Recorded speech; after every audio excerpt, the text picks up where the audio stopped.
Hello there, Servum17 once again. This is my Batman Arkham Knight Batgirl DLC, the finale of A Family Matter, the first story-driven DLC released. You know another reason how I noticed that this wasn't developed by Rocksteady was when I looked upwards and the game didn't prompt me to use my Batclaw. One of the massive differences in Arkham Knight to the games that preceded it is just how easy and accommodating the Batclaw is. It will hook up to almost anything at any range in Batman's campaign. Then you go back to Arkham Origins and the motherfucking thing won't hook up to anything even when you're gliding 2 yards from them, because it has to work on a certain proximity. And then you try and do the boost and the grapnel boost and you get no height because of course we've been spoiled by Arkham Knight. But right then, when I was looking upwards to try and find any prospective grapple point to skip this fight, the game denied me. And I have no idea if it would have done that in Arkham Knight, but I don't think it would have. So it's just those things, those little gameplay moments that you feel. And some people don't. Some people don't have that feel. Some people don't play the game enough. But if you do, you'll know exactly what I mean. And it's one of those things where you literally feel it. You feel the difference. But here is the final Predator sequence of the level. Of course, this may be different for you because you can take on any of these situations at any time. I just happened to go for the massive brawl because if I was going to make mistakes on a no damage run, it was going to be in the brawl where you have to take on a ton of dudes. So the first thing to do here is to get rid of the 2 snipers. A quick silent takedown will get rid of them, and then left is just a couple more guys to pick up. This is a little awkward getting off this, and you'll notice I'm checking out to see what I can do here. I pressed that machine to scare, but it doesn't do what I thought it would do. Once again, I'm trying something a little different. So the machine starts scaring them, and all it does is it means that the people that are here are no longer passive. They're now kind of aware that something's kicking off. The good news is it doesn't affect you too much, and there's not that many people. So instead of inverting takedown, I do a silent one. I noticed that the guy's coming across there. If I was still up on that vantage point, I could have electrocuted the floor, maybe. Because that's what that grid means there, that they're walking on that orange flooring. There's another guy. I'm going to try and drop down as best I can here without going too far, and then take him down. One of the things you want to be really conscious of in these games when you're in detective mode is your depth perception. It can be very easy to assume somebody's on the same floor as you, or think that they're on the same floor when they're in fact on a different floor, and you can get yourself into trouble, and you can also waste your time, as I tried to here because I'm trying to walk past a speeding roller coaster. It's a Ferris wheel, isn't it? But that guy down there has a shotgun. I pressed that to try and attract him. He isn't giving a shit. He's too scared, it seems. So we get a... Do you see that? That's fantastic. That saved me so much time because it gave me a prompt to do a silent takedown on a balcony at a pretty decent distance. I love it when it does that, but it doesn't always do that, and that's a sin that pretty much all the games that have had the ability to do those kind of longer takedowns have had, because the detection sometimes is just not as good as it could have been. Unlike the visuals, which... The visuals are so goddamn good, dude. I came from Devil May Cry 3 Special Edition to this game, and I think Devil May Cry 3... What the fuck am I about? Devil May Cry 4, sorry.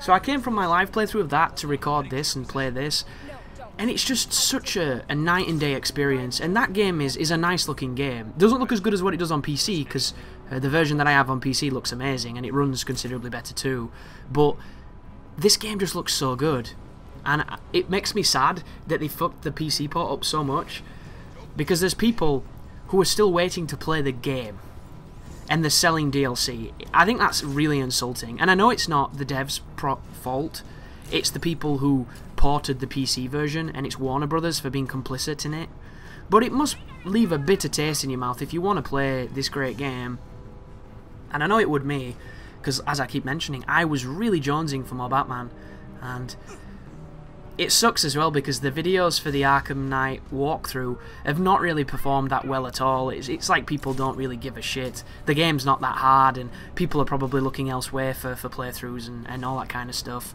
So it's not exactly hitting the best numbers, which is ironic because I would gladly go back and do some more projects with that game, but there doesn't seem to be too much demand on the channel for it. Whereas, contrary to that, Devil May Cry is doing super well. And the Bloodborne walkthrough that I'm about to drop on the channel is going to do really well as well, because people just enjoy watching that game. Or they did, at least, when I first covered it. But here's me experimenting once again with more scares.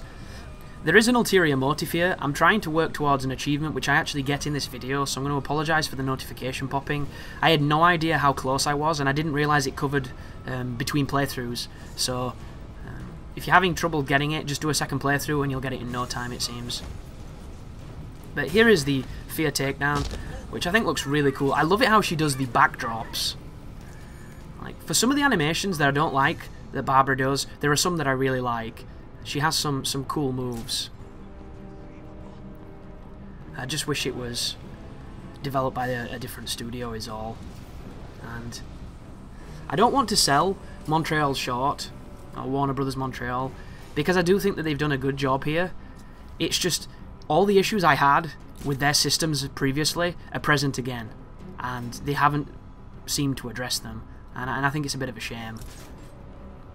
And I'm really curious to see how this does critically, this DLC, because commercially it's probably going to do well, because there's those people that really like Batman and that bought the season pass and that just want to play more, who will buy it regardless of what it is. The reason they put out these costume skins is because people buy them, and I'm one of those people now, as like offended with myself as I am. Watch this is hilarious. She's a sneaky one. I fly down, I take him out, he doesn't notice, and then I take him out as well. In no planet should that ever work, but I'm so glad it did. But let's look at this DLC. You have all the things that I've mentioned so far, but no reason to replay it outside of the achievements which you can literally get in one playthrough. There's no difficulty. There's no scoring that pops up on the screen when you've done a fight. Have you noticed that? Doesn't even give you the insult or the reward of having a great fight. Doesn't tell you if you had free flow perfection. Doesn't tell you if you got no hit. Doesn't tell you your variation. Doesn't tell you anything. Like, so many staple things are just not here, which doesn't make any sense. And there's no incentive to replay any of this content at all. Like, you can't score hunt because you're not being scored. There's no difficulty, as I mentioned. Like, there's no New Game Plus variety. There is literally nothing. It's... I don't want to call it lazy because they've modelled all of this and it looks beautiful. But it's... we expect a little bit more, I think. Maybe we expect too much. Maybe that's what it is. Maybe it's our avarice that makes us so disappointed when we get stuff like this. Maybe there's somebody out there that's like, oh my god, this is so amazing. This is the best thing in the world. And to that person, you need to play more fucking games. But it'd be awesome to be here, because as I mentioned earlier with my own ignorance, ignorance truly is bliss, and it can really help. But I think there's going to be two people in this divide, you know, two people riding the schism here. One hand, those that are just fanboys that are like, I love it, I'll play any of it, and on the other hand, the people who are a little bit disgruntled that they've paid money for it. But I'm going to be looking at the news, and I'm hopefully going to be keeping you in the loop, folks, for the future content pieces, because I'm going to be covering all of the DLC.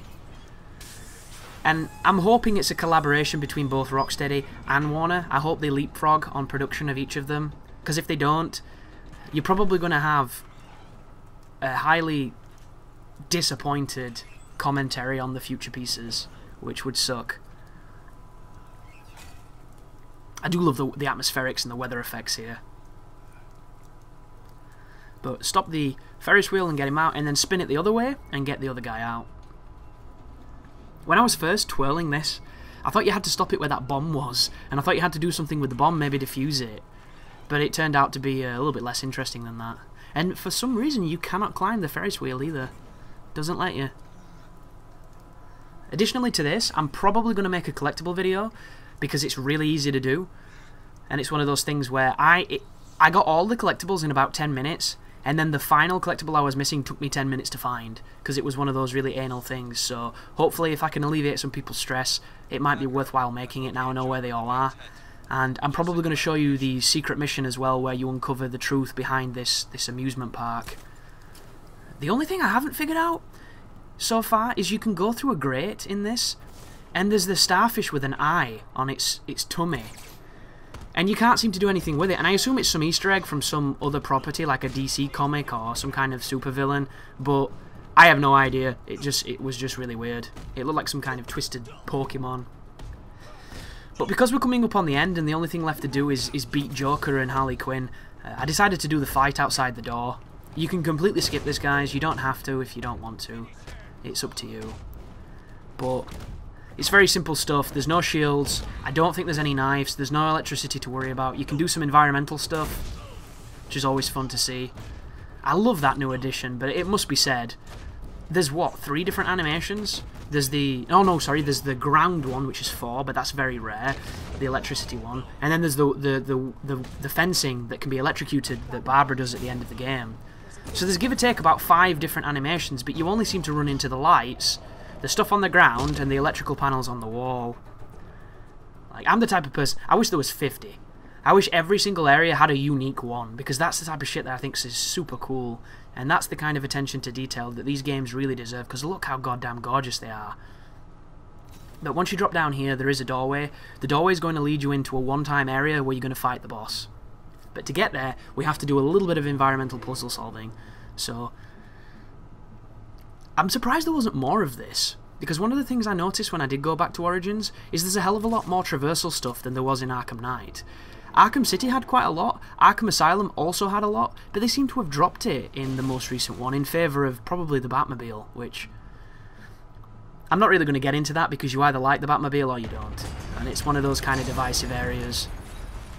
But now that the lifeboat has collapsed, it's going to enable us to do one of the line launcher techniques, which you didn't do so much in this game, but I'm always a fan of it. One thing I noticed as well, in Arkham City, you could use this to pierce some of the breakable walls. I don't know why I went b-b-b-b-b for unknown reasons. On this game, it didn't work. I think it's because they want you to use the tank so much more. But move the blockage so that you can go fully to the other side. And then we're coming up on literally the last 2 minutes of the video, which is a boss fight. And the boss fight is incredibly simple. You have a mob of enemies that infinitely spawn, and you have Harley Quinn and Joker. Harley charges at you, doing a red attack that cannot be blocked. All you have to do is punch her, knock her down, and then you can do takedowns on her or whatever you want to do. Joker is a little different. He will start to charge a move that goes into a cutscene where you take damage regardless of if you do the quick time event. I hate that kind of shit, so my advice is to stop Joker so he cannot do it. Best way to do it, knock him down. So all you want to be doing here is going from boss to enemy to boss to enemy. When you get a takedown, use it on the boss. And if you watch now, I think there's a bit where I start going back and forth and I'm taking her down. So once to Joker, once back, once to Joker, once back. Because on this game you can hit them on the ground. So it enables you to do interesting combos like that. Focus on Harley Quinn first, but always stun Joker, because Joker's going to kill my combo in a moment. And I don't agree with it, and you can watch it yourself and tell me if you do. But I'm going to come out of a move. I'm going to press attack.